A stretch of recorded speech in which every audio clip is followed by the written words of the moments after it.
Dan.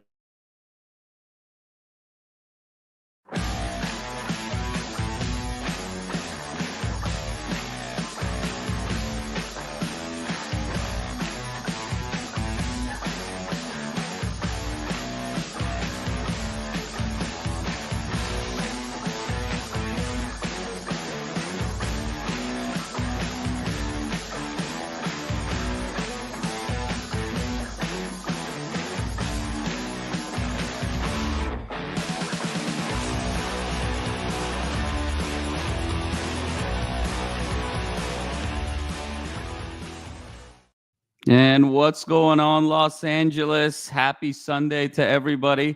A victory Sunday if you're a Trojan, a black Sunday if you're a Bruin, but always thrilled to be here. As promised, the LA Football Network, our very special once-a-year Victory Bell podcast series concludes, of course, with the postgame reaction. And I have my esteemed gentleman above me over here, our Trojan in residence, Coach Alfred Rowe, and our Bruin in residence, Will the Thrill Decker. Guys, how we doing today? Coach, I'll start with you. Just how we doing really quickly before we get into the game? Oh, man, I'm doing well. The Victory Bell is home from vacation. It's been a long 365 days. Other than that, I'm doing well. No complaints. I mean, as good as I could be. The season's a wash, so I guess we just keep moving forward and look forward to the bowl game. Thrill, how we doing? We're doing all right. It was a tough game last night, but UCLA with everything they had going, they just didn't deserve to win. And you got to just look yourself in the mirror if you're UCLA fans and just go, where do we go from here? And how can we improve? There's just a lot of areas of concern, and I just don't feel like a lot of them were addressed. So we're going to have a fun Sunday and recap the game, and I'm excited to do that. Well, thanks so much, guys. And let's recap. How are you doing, Madman? We're doing okay, man. Doing okay. It was fun last night, actually. You know, I was there with Pops. I was there with my buddy Ash. I was there with a couple of other buddies. Auspiciously enough, I ran into Jen Cohen and Martin Jarman like 15 minutes before kickoff. The two of them had their sort of customary hug and handshake. Very friendly, I must say. It's a lot of friends in the athletic department across both schools. Contrary to what the rivalry would suggest, a lot of catching up over there. But it was fun to be there, fun atmosphere, and excited to break it down with you guys. Well, guys, it's we'll start with sort of the recap, right? And and then I'll kick it over to you guys and we'll sort of really dive in. But kind of a weird game. I mean, I don't know if historically anyone is going to remember this particular edition of the Victory Bell as a work of art, but another one is in the books. Really kind of interesting ebbs and flows to this game. Obviously, the game started. UCLA got the ball on the opening series. Moved the ball a little bit. TMA got very involved on that first series. And then the first kind of interesting play there where Easton Mascarenas-Arnold came off of Ethan Garbers' blind side. UCLA down to their fourth string left tackle on that side. EMA comes off of that blind side and hits Garbers as he's throwing it. Initially ruled a fumble, later reviewed as an incomplete pass. Enabled Mateen Bagani to kick a booming 51-yard field goal. UCLA off and running 3-0. And then the rest of the first half felt like it was absolutely dominated by USC. There was a beautiful 64-yard pass, Coach Maeva to Makai Lemon, your guy, that got into UCLA's red zone. Later, Maeva also had a really nice throw, I thought, to Lake McCree for 29 yards that set up another red zone series. But overall, USC gets to UCLA's not just red zone, but 5-yard line 3 times. First and goal at the 5, first and goal at the 2, first and goal at the 4, and comes up 0 for 3 in terms of touchdowns. Combination, I think, of really nice UCLA defense, along with some very questionable Coach, I don't know about the officiating. I think it was some very questionable decision-making and play calling by both Lincoln Riley and Maeva. Fade after fade, halfback dive after halfback dive. It got very predictable. And so that enabled SC to go in 9-3 at the half when it felt like it should have been a lot more. And then right before we get into the locker room, a pretty massive scuffle breaks out, as you would expect in this rivalry game. And we were all sitting there and watching it, expecting it to be sort of offsetting penalties. and the referees just kept saying UCLA players, and UCLA had to kick off from their own 5-yard line to start the second half. SC gets again midfield, but then the game turned. SC 4th and 3. Maeva tries to find Jacoby Lane high and away. Lane could have snared that in, drops it, and then off and running we go with UCLA, and it became the J. Michael Sturdivant show for a while there, as Will and I have been hoping for the last couple of years. Deep ball to Sturdy, and then an inside screen pass to Maliki Matavao. UCLA takes a 10-9 lead. A stop, and then follows that up with a really nice screen pass to Harden, another deep ball to Sturdivant that makes it 13-9. And then we sort of get into the fourth quarter, 9 minutes to go. And I think that's where it was sort of the key sequence in my mind. I thought the key sequence really was when UCLA had the ball 1st and 10 at their own 1-yard line with about 9.5 minutes to go, up 13-9. Garbers finds Sturdivant deep again to kind of get UCLA out of trouble. And then I thought the USC defense did a phenomenal job, really went 3 and out from there. Those next 3 plays, UCLA couldn't get another first down, shanked the punt. And then after a Woody Marks run, the play that sort of changed the game, the trick play, Lincoln finally went to his bag of tricks. And the pass by Makai Lemon to Kyron Hudson, I think really stunned this UCLA defense. The very next play, Maeva improvises, finds Lane on a juggling catch, 16-13. UCLA gets the ball back. 2 short yardage situations, gets stuffed. You think that's the end of the game. SC can't close it out, has to kick another field goal. And then UCLA gets the ball with 2:09 to go. An opportunity perhaps for sort of an epic ending of this game. And the drive doesn't really get started. 4 consecutive incompletes for Ethan Garbers. USC kneels it out, victory formation, 19-13, and here we go. So that was sort of ultimately kind of the recap. Lots to unpack there. Coach, I'll go to you. To the victor go the spoils. So we'll kick it off with you. You talked a lot in the pregame show, but, it backed up here. USC gets the win. What are your impressions? What did you like? What didn't you like? And what do you take away from this game? Coach, you're on mute, by the way. I do that at work too. I didn't talk a lot. I just stated the facts. Like when you really think about it, Ethan Garbers had 9 incompletions and he came away with a loss, right? Michael Sturdivant, UCLA better figure out how to come up with some money to keep that guy there. If he's not a senior, other than that, he's going to hit the portal and somebody's going to pay him a lot of money to be their receiver on their team. He's really good. I'm not going to take anything away from that receiver. He makes very big catches. He knows how to get open. Like that's a very good kid. And he has a lot of pro potential, but neither here nor there. The thing that I do like about SC is we finally saw complete football in the fourth quarter. We saw legit offense. We saw legit defense. We saw legit special teams. That's what I've been looking to see all year from this team. I sound as bad as Lincoln Riley, but if we play like that all year, we'll probably be a 1-loss, 2-loss team talking about where do we go in the playoff, right? So that fourth quarter of complete football was great. I will say this. And this is just my opinion from what I see. Oh, one thing I do want to correct. The officiating I was going to say is when Lake McCree ran into the umpire in the end zone. I have to think and I have to go back and look, but I don't remember ever seeing an umpire in the end zone when you're on the 5 and in. I always thought they were on the back line. I have to go look back and see, but I really think he was out of position. That kind of cost us a touchdown, but neither here nor there. That's what I meant by the officiating. I mean, throughout the whole game, I think they called the game really well. Like I thought it was fairly called. Both of the corners were all four of the corners could not really cover to save their life, and they were just grabbing. And there was no PIs called, so you can't really complain about the officiating that way. I was just talking about the umpire being in the way, but I will say this. I think Lincoln Riley got a little bit ahead of himself, and you saw a lot of Cliff Kingsbury last night. And when I say that is, you could tell that they still talk and they're trying to implement some pro stuff. How awkward did Maeva look under center last night when he was on the goal line? I might be in the minority with saying I wasn't upset with his play calls. If you watch every game today, you're going to see the same sequence. You're going to see first down, second down run. You're going to see third down play action. And that's exactly what Lincoln Riley did. The problem is that it was the same first down run, same second down play action, same third down play action, have to kick the field goal. There was no mix up in it, and it was all the same play. I did like the sprint out that they did down there. I think that play with other combinations too will be very successful with Maava. So I wasn't mad with the play call. I was mad with that it was the same play call all 3 times down there. That's been an issue with SC all year, that they can't score in the red zone, right? They're like one of the worst teams scoring in the red zone and things like that.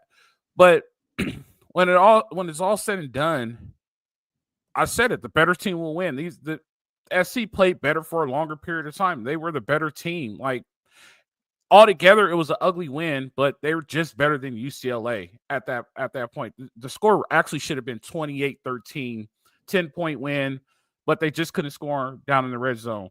I will say this. I do feel bad for UCLA in this case, and I'm taking UCLA side because I'm all for the rivalry being great. I think Deshaun Foster's out of his league. I think Deshaun Foster does not have control over his coaching staff and over his – I will just say over the coaching staff. When you have to make SC get another first down, and then you have to burn a timeout on a crucial fourth down to either flip the game or not. Regardless of that, at least take the delay of game and then try again, and then make them get another first down because you have a timeout and you have the ability to stop the clock. I think that was just blown, and I think Deshaun Foster has no control over Eric Bieniemy. And I could be wrong. But that's just what I saw from last night's game. And I think that was the most crucial moment. Make Lincoln Riley get another first down to really beat you. And they blew it right there. I think that was the game-turning point. I think Foster's a little bit over his head. I think he needs to get people around him that understand the game, but is also going to make him become a better head football coach. I don't think that's what's going on right now. I think I know more than you because I'm Eric Bieniemy and I have Super Bowls. Just listen to what I'm doing instead of saying, hey, look, this is how we should do it. This is what I would do in this situation. Look, next time maybe we should do this and do that. More of a mentor more than I'm just going to go and do my own thing. So that's just how I see it. But overall, the game wasn't great. I don't think, like you said, I don't think we'll ever remember this game. We won't tell our grandkids about it. But SC's going bowling. I mean, the season's off or not. Fourth quarter, we had the only complete quarter I've seen in a very long time. The only thing is we have to take this and carry it into 2025. Yeah, no, Coach, a really good point. And I'll circle back with you here. But Thrill, what did you see? What did you like? What was tough for you to see, obviously, on the other end? But would love to kind of get your synopsis. Yeah, I mean, I actually think if you really break it down holistically, I thought Lincoln Riley coached a very bad game. I mean, you went to the red zone 5 times and came away with 1 touchdown. And you look at the stats. I mean, who was the leading passer in this game? It was Garbers. Who was the leading rusher? I don't think anyone had this. TJ Harden led the game in rushing.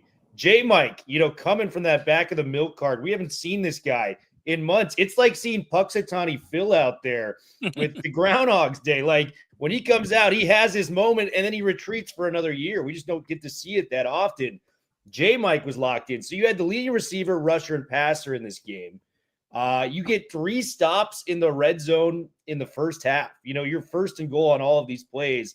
You force field goals. You got to be feeling pretty good about yourself. The sequence where the game went wrong, you're up 10-9. You drive into the red zone yourself. We have the false start on the first-time starter. I mean, this guy didn't even play football in high school. Yutaka Mahe gets the false start, and then Nate Clifton comes in with the sack on the very next play. So, I mean, if you punch in a touchdown on that, red zone stretch, you're up 17-9. You're firmly in the driver's seat. You can see what happens. To be honest, it hurts because I actually don't think USC is the better football team. I actually just think UCLA, just to how bad this coaching staff has been throughout the year and making in-game adjustments and kind of figuring it out. I would actually think, from what I saw, I think UCLA had every right to win this game, and they just completely blew it. 3 of 11 on third downs. We've talked about this over the course of a season. 0 for 3 on those fourth downs, including that Garbers keep it at the end of the game in a critical moment. Just a lot went wrong for UCLA out there, man. And I mean, don't even get me started on the penalties. I mean, you just can't put yourself in those positions. That stuff before the halftime, I know it's a rivalry game. I know people get heated. We're lucky that didn't cost UCLA seriously because they were able to force a punt out of that. I mean, you're kicking from your 5-yard line. I've never seen that in college football. You know what I mean? What the hell is that if you're a UCLA fan? You know, the fall starts, 8 penalties, 65 yards. If discipline is one of Deshaun Foster's pillars moving forward, it needs to be corrected because this team led the Big Ten in penalties this year. It's just a fact. Discipline is not one of the strong suits, despite being one of your pillars. You got to figure it out. So I think from a lot of standpoints, UCLA had them right where they wanted them. I got to give credit to KJ Wallace, played outstanding, 3.5 tackles for a loss, made some big plays. Femi was doing Femi things back there. Devin Alpew forced that fumble, made a sack. Schlesinger just, cleaning up plays at will. The defense, I think, played very, very well. If you break it down, it was just the little things that really affected UCLA. And oftentimes in life, it's the little things that can make or break success. So that's exactly what happened for UCLA. Yeah, Will, no, it's a great point. And, Will, I'll stick it with you here before I go back to Coach. A couple of key moments there. Obviously, you said 10-9, I think 13-9. Those were the two moments, and the conventional wisdom could say, hey, UCLA is upset about their kind of first and goal at the 4 opportunity. SC had 3 first and goal at the 5 opportunities as well, right? So it kind of balances out there. What did you think about the play calling? I thought it was sort of interesting. J. Mike got going. I think, in the second half, all of his big plays were all in the second half. There was really nothing down the field. I think the enemy made the emphasis where he wanted to get the ball out quickly. But I thought, again, we saw Sturdivant, Logan Loya 1 catch. And again, Keegan Jones, wasn't involved in a game that I think could have really mattered, particularly down the stretch there. Could UCLA have done a little bit more in terms of misdirection, getting Keegan more involved? It felt very predictable at the end of that game. And I think SC was able, to their credit, lock in on those habits. And really, it felt like a slog at the end of that game. And I think it made Garbers feel like he had to really be pinpoint, even more so than normal. I think of on that last drive, Will, he had that ball to Matavao that he just sort of short hop that could have been that first down of that drive to kind of get it going. Really ironic that Garbers actually started the second half 11 for 11 until that final series where it went 4 incomplete passes. So, Will, tell me a little bit about kind of the play calling in your mind and the overall offense a little bit. I thought it was confusing, if I'm being honest, because when you really break it down, the amount of run calls compared to pass calls in the first half alone. I mean, this team is we know who we are at this point. We got 1 game remaining. This is the rivalry game. You got to know who you are. This is one of the worst rushing teams in the country. And I know Harden had some great plays, and I think the majority of his yardage came on those 2 big runs. But you take those 2 big yard gains from Harden away, and you're averaging less than 2.5 yards a carry on this. And I'm not saying USC is great at run defense, but that's just the way it is, right? I thought we abandoned our identity. I mean, I go back to even the red zone. You get the false start, you get Nate Clifton on a sack, so it's like 2nd and long. You try a draw play to Keegan Jones when it's like you're in the goal. You got to keep it rolling there. You got to have your eyes on the prize and go for the jugular at that point. You're up 10-9. You got a chance to score a touchdown.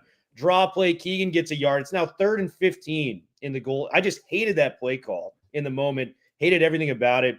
I mean, yeah, dude. I think Sturdivant kind of supplanted Loya in this game just because he was the guy making plays. But I never like a recipe for success when the people that we've talked about, whether it's Matavao and Logan Loya, 3 catches combined for 24 yards. Obviously, Matavao had that touchdown. But those are the best hallmark receivers we've had there. And UCLA wide receivers, talented ones at that, they've got every issue to have a lot of gripes with this coaching staff because, man, these are some guys that can flat out play and they're just not receiving their targets or catches. So I think a lot deserves to be blamed on, Bieniemy and his style of play calling. I was sympathetic to him early in the season, when it came down to it, just because I just felt the offensive line was one of the worst in Power 5, period. But now it's to a point where they've got to reevaluate everything. This was a game you had within your grips. It just felt like the same old story, man. It was tough to watch. UCLA put themselves in a position to win, more total yards, more rushing yards, more receiving, and just didn't come away with a W. And you got to point yourself and, figure out what exactly that was if you're the UCLA coaching staff and team today. Yeah, Coach. Madman, real quick. I have to address something. Hey, you guys. So this is the LAFB combined show. Will Decker is the Bruin Bible host. I'm the Salute to Troy host. We're doing a Victory Bell show. He's not a Salute to Troy guy. The comments are a little confused. Just straighten that out. Sorry about that. Go ahead, man. I apologize. Coach, I'll go to you here. Tell me about, you said a couple of interesting things breaking down the game that I think let's unpack a bit. One is you talked a lot about the play calling in the red zone, and that you liked it. Now, you referred to the play action. I personally didn't see a lot of play action in the red zone. I saw a lot of fade routes where Maeva kind of premeditated where he wanted to go. And I think there was a lack of air on those balls that he really didn't give the SC receivers a chance. So how did you sort of, do you still think that's sort of a recipe for success moving forward? And B, tell me how would you sort of give Maeva an overall grade in this game? Obviously we kind of had the full Maeva experience, just about some good, perhaps some things to work on. How do you feel about Maeva after 2 starts and after last night in particular?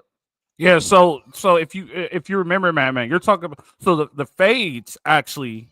Maeva threw him right. It's the receivers that are an issue at SC. When you really think about it, he threw all back shoulder fades and that were in the perfect spot. It's just Jacoby Lane tried to one-hand the back shoulder fade. If he would have turned around and caught it with both hands, that would have been a touchdown. Even the one in the back of the end zone, he tried to put it at the pylon. The placement was right. You also have to remember, and you also have to remember that the timing with these guys aren't going to be on par. This is what their 3rd week of practicing with each other. It looks like that. It looks like game 2 or 3 of the start of the season. That's exactly what it looked. There's a little receiver issue that's going on that I'm not happy with, and I think they're getting Jacoby Lane Jacoby Lane isn't playing up to his standard, right? The Jacoby Lane that you expected out of him and that was supposed to happen, it's not happening. Jacoby Lane turns around on that back shoulder fade at the corner of the pylon and uses both hands. Touchdown. Easy touchdown. So, and I'll explain it to you. If you're throwing a true fade, you put air under it so you could get to the back of the pylon and only gets it. You throw back shoulder fade, it's more of a one ball, which is on a straight line, and you want to put it either at the outside hand or at the near hip, which he was doing. So that's why after Maeva was throwing it, he was a little frustrated. He's like, what are you guys doing? Like, I'm giving you the ball where you're supposed to get it. So I would say with that. I will still say that Maeva is still a project. And the benefit of this being a project is that he had some classwork. He had a pop quiz he had a pop quiz last night. Next week is the test, right? You're going to play a college football playoff team, and you're going to see how good you really are, right? It's not the end of the world if he doesn't get a good performance. You know why? Because he gets a spring ball, he gets a fall camp, and now he really gets to gel with these guys and really gets to be really good, and we get to see him next year in the production work. What I can see right now is you do see some things that there's upsides to, right? He's not afraid to sling it, right? He legit has an arm. He puts some balls out there. You're like, oh, that's nice. You know what I mean? The thing that worries me is that he's trying to be Caleb, and that's not his identity. And his Caleb is a little bit, it's a little scary. Like, you see it and you're like, put the ball away, like, or just throw it away. So I'm not, and I'm kind of like you. This is all for next year, right? So, I mean, he's not terrible. Bunch of upside. So I like to see how he is. I like to see how he does next week. And, the first 2 games of next year, we'll get a good idea of what we're really going to see.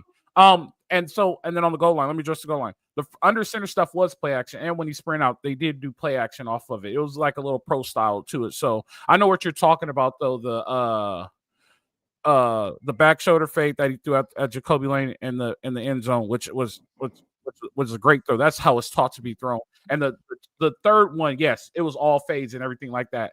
And I think that's more Lincoln and not Maeva, because Lincoln's trying to get the fade out right away and trying to get a big play instead of just, how Lincoln get, like, go back to what you do. Go back to the well, like, make it work. You know what I mean? So it's that's where I thought of it. It's not. Coach, I'll stick with you here on this final piece. Obviously, you're a defensive guy.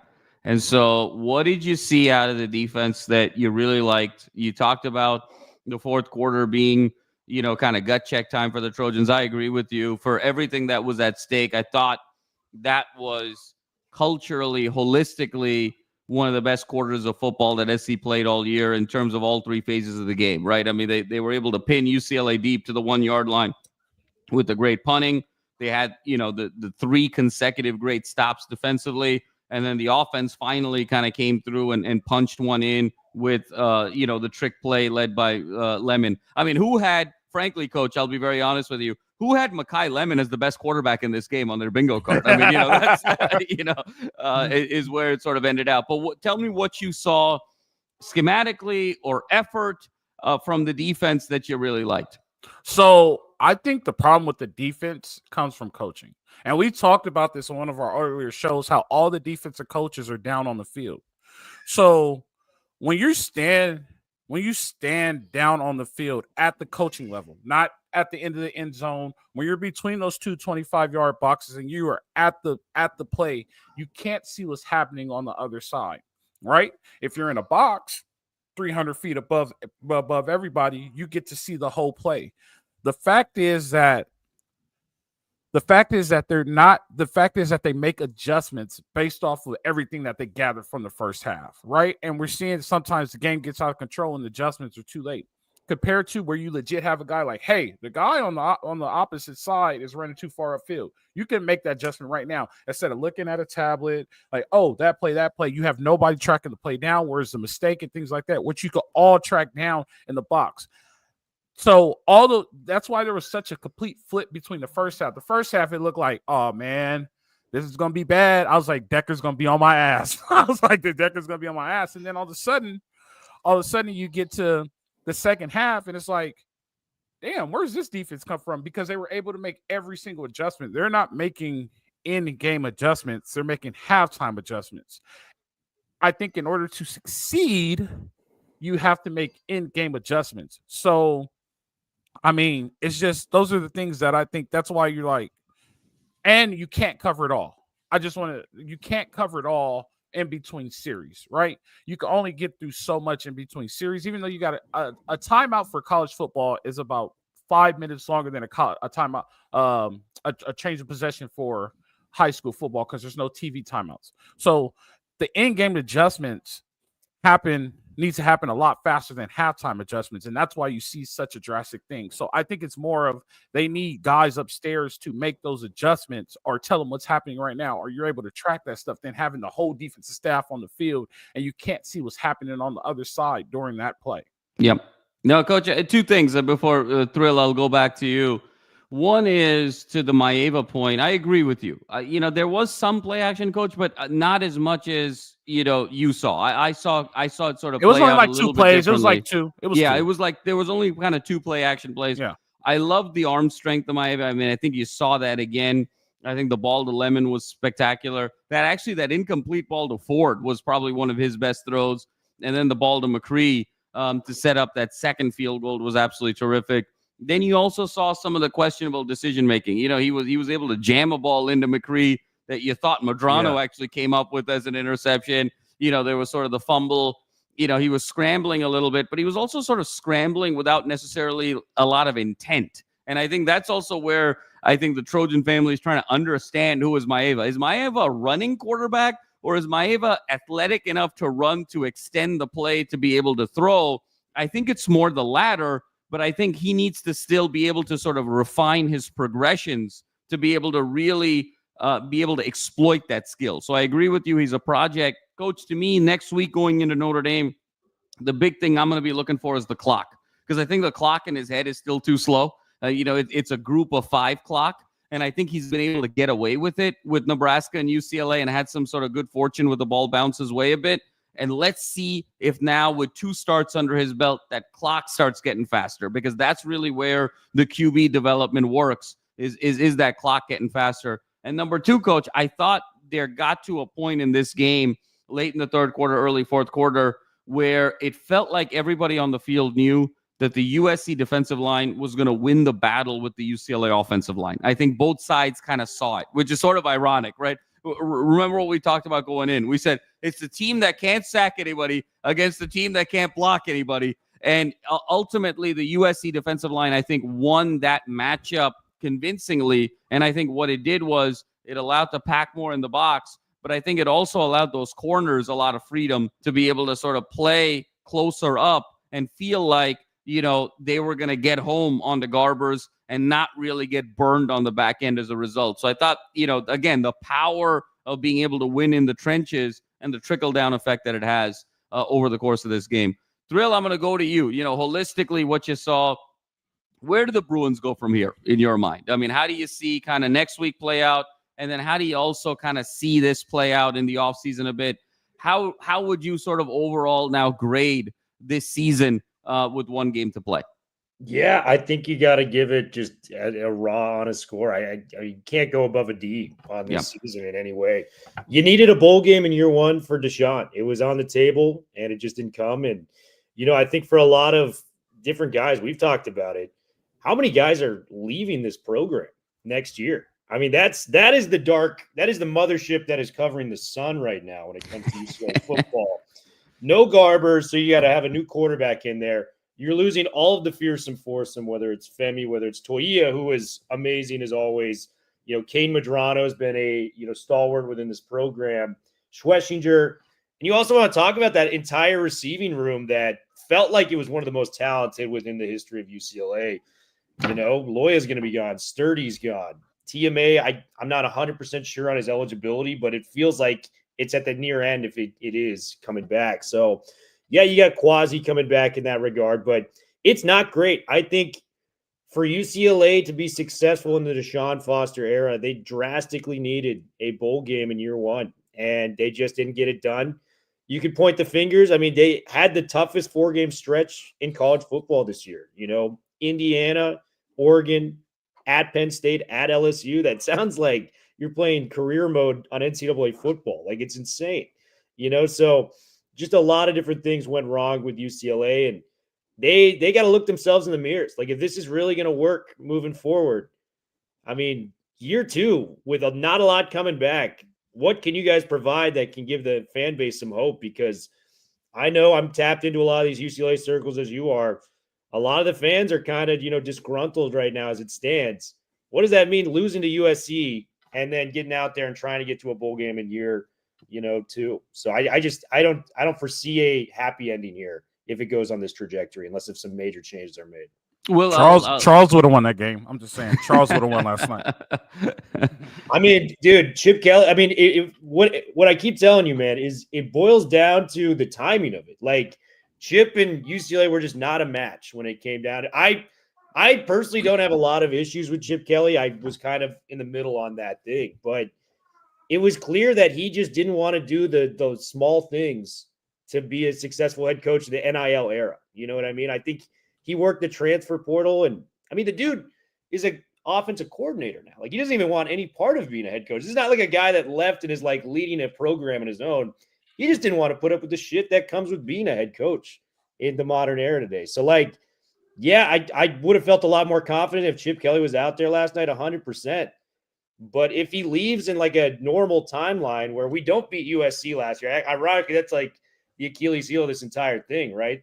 He beats USC last year, and they swept under the rug like two of the worst losses I've ever seen as someone that's covered UCLA. And maybe we're talking about, as I've often stated, like a Jed Fish. Maybe we're talking about one of these other guys, Jonathan Smith. He's born in Pasadena. Maybe he wanted to come there.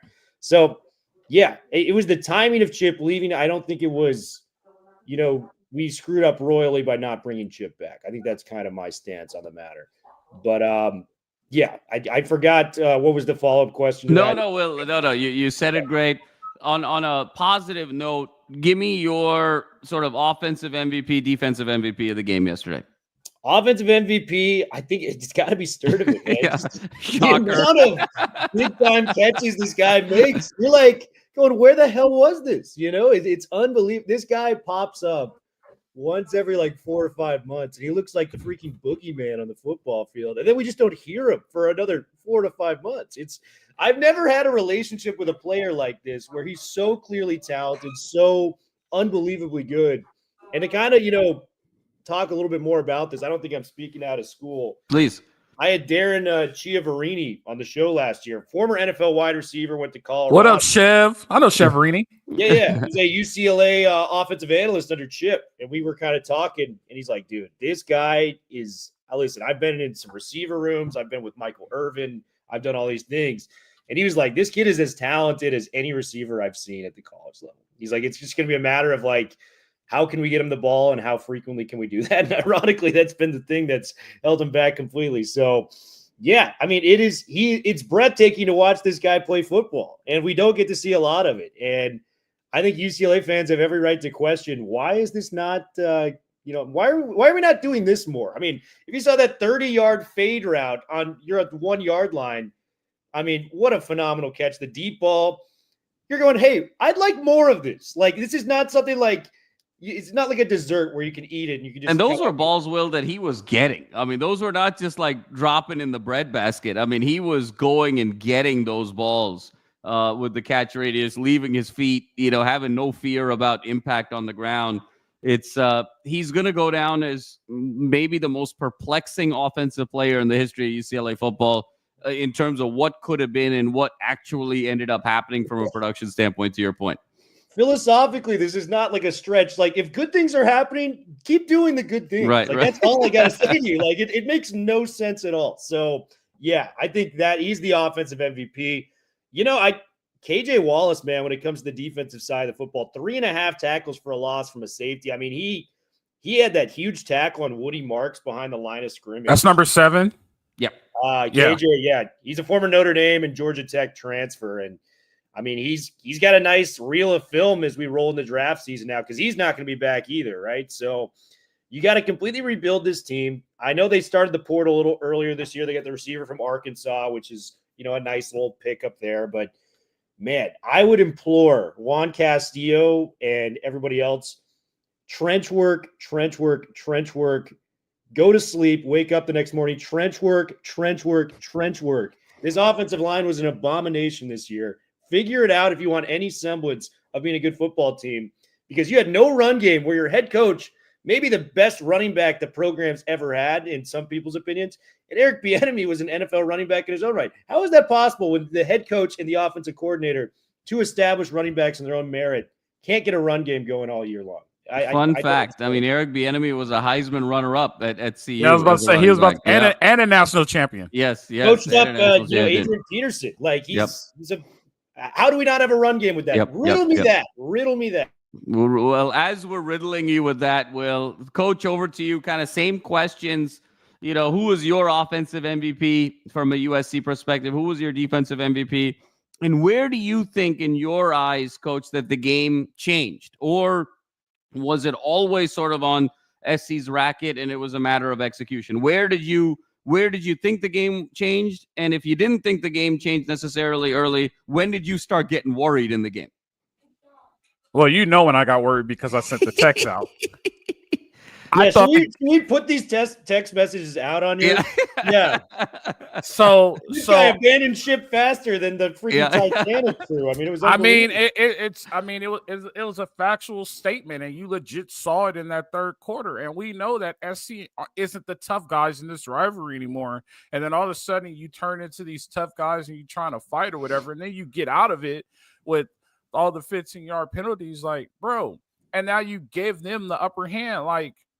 I don't have to say anything to you. I know I'm tougher than you, and I'm going to show you I'm tougher than you when we get out of half. And for you guys doing that, you're going to pay the price. And you saw it in the third quarter.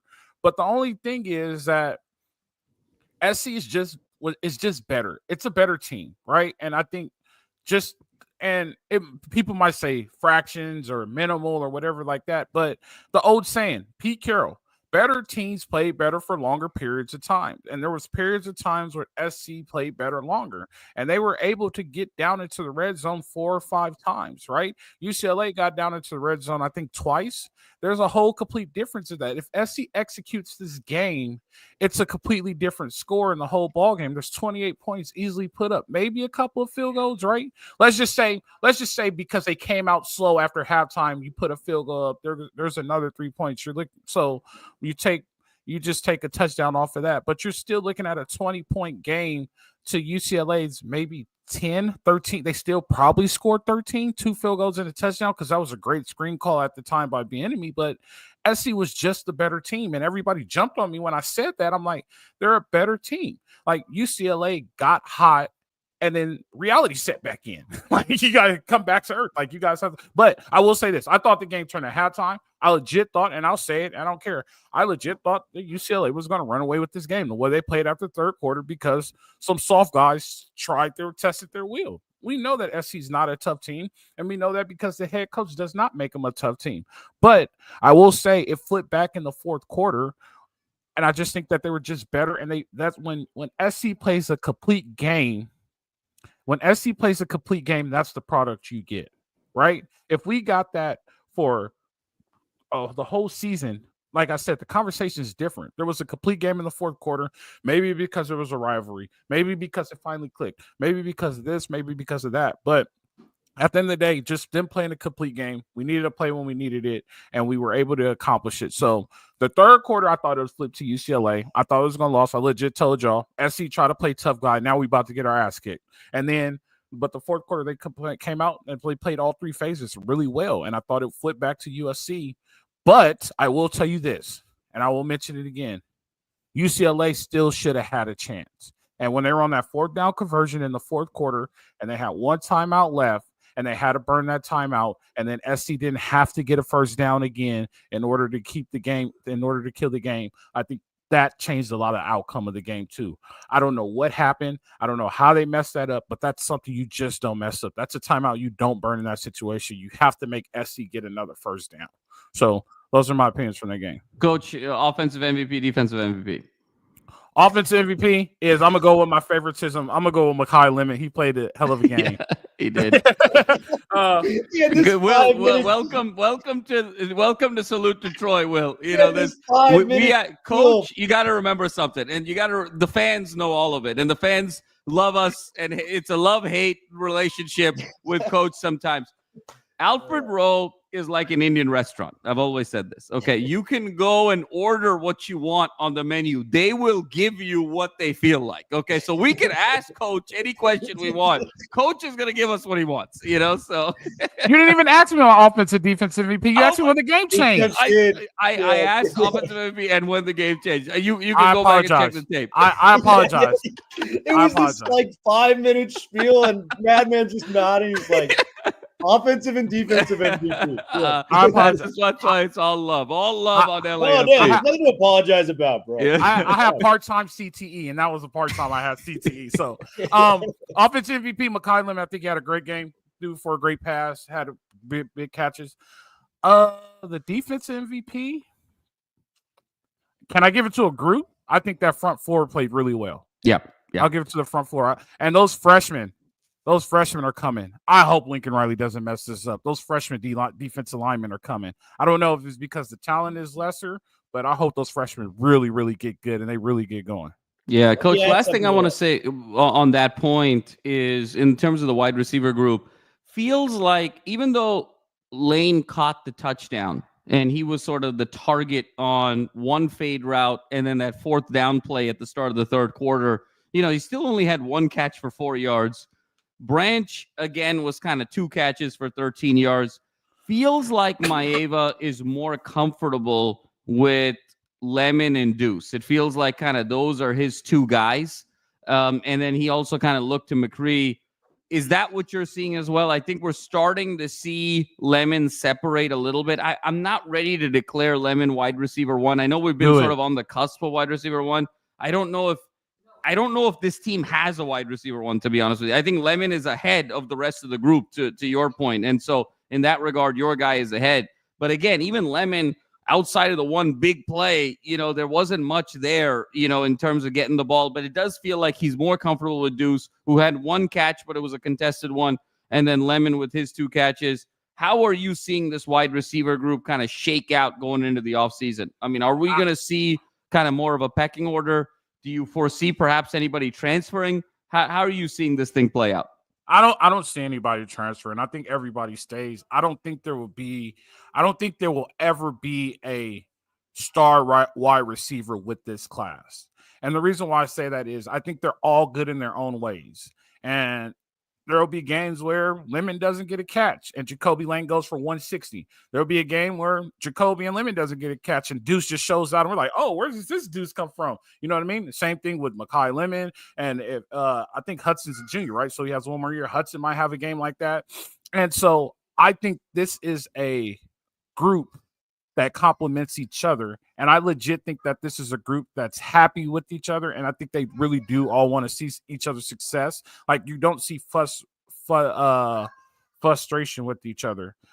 So I think this total group will never have a complete wide receiver one, but I think this total group will become really, really good next season. Yeah, and last thing I'll say, Coach, is I think that's a fair assessment. I want to see it sort of play out a little bit more in terms of I have a feeling one of these guys is going to transfer. That's me too, and it's just we're thinking the same guy. Yeah. You know, and it's greater than 0 and less than 2. I think one of these guys is going to transfer. Coach, the other thing is part of the pregame. I think where we have to give Lincoln Riley credit, he's getting killed a little bit, you know, in the media this morning with his red zone play calling, and I think it's fair. But I think where he needs to get some credit is his willingness to stick with the run. Remember what we talked about pregame was, you know, you're sort of going into the strength of that UCLA defense. Is he going to abandon it? Is he going to get spooked? Last night, he stuck with it. Woody Marks was a bell cow. Joyner came in. Had some great runs. So credit to Lincoln Riley for staying balanced. It took more off of Maeva's plate, and I think it enabled that UCLA defense to have to stay honest more. So even if Maeva wasn't perfect with accuracy or wasn't perfect in terms of speed of progression, there was still an opportunity to be successful as a result. So I thought that was some nice balance there. The good plus to it, too, also is that Woody Marks had 4.2 yards a carry, so he always kept him ahead of the stick. Yeah. I mean, there was nothing. It wasn't sort of spectacular, but it was solid, as always. And credit to Woody Marks for gutting it out. You can tell that he's been hurt the last few weeks. He's stayed down now 2 consecutive games, and, you know, he wants to finish out this season the right way. So, but credit to Woody Marks, who's been really the MVP of this team all year and really the warrior. Will, I'm going to close it out with you. Any closing thoughts for Bruin Nation on the outcome of this game and where we think about going next week against Fresno State? You know, the state of Bruin Nation for Will the Thrill Decker. Yeah, I mean, we kind of laid it out, man. I want to be my typical optimistic self. There's just not a lot to go off, if I'm being frankly honest.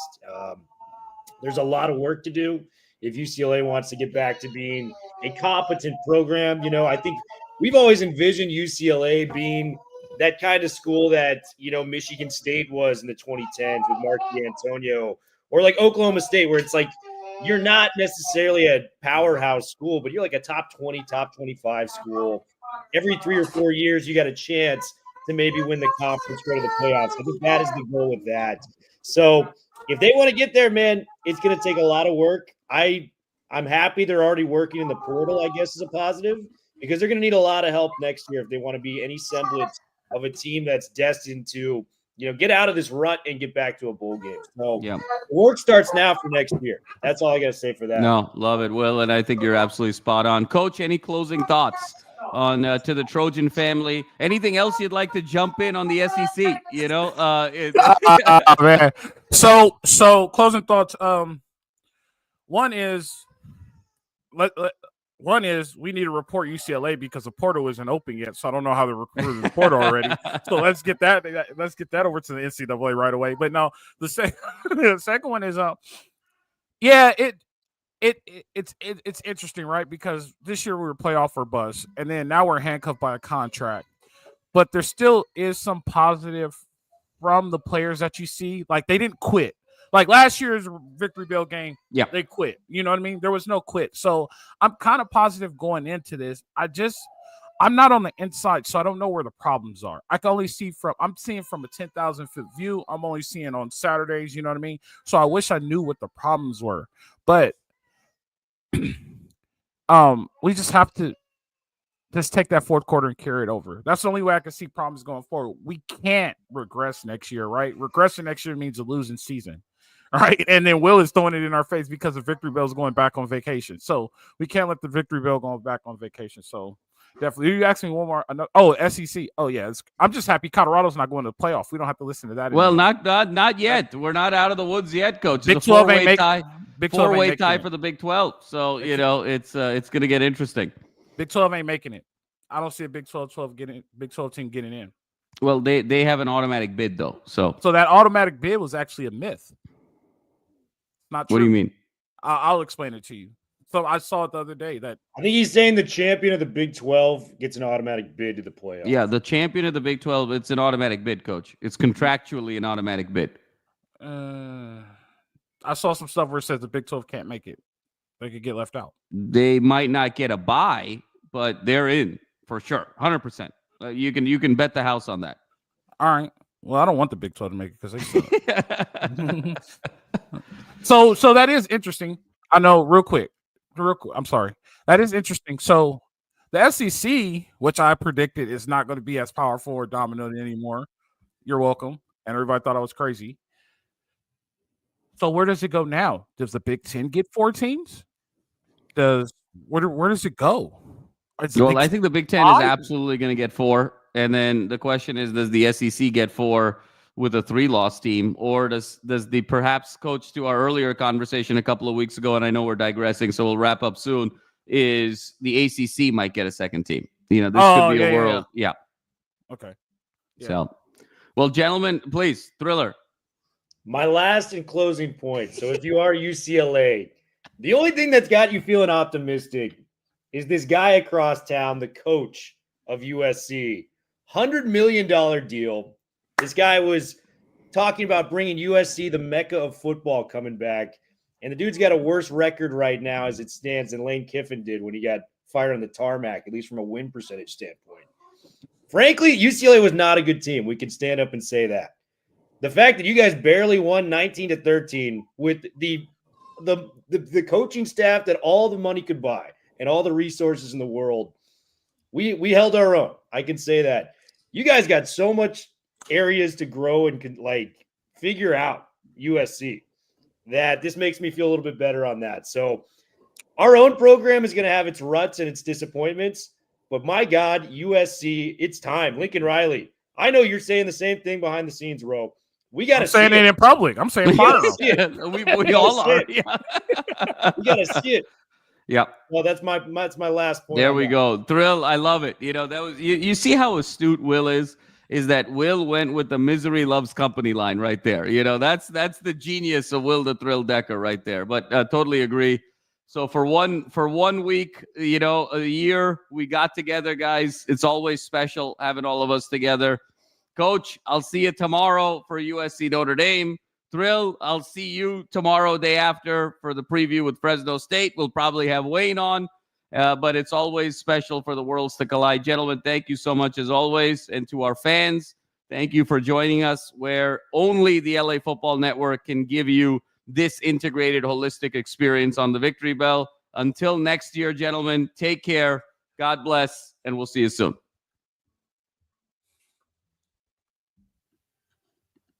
Oh, I need to end it. Sorry. Yeah.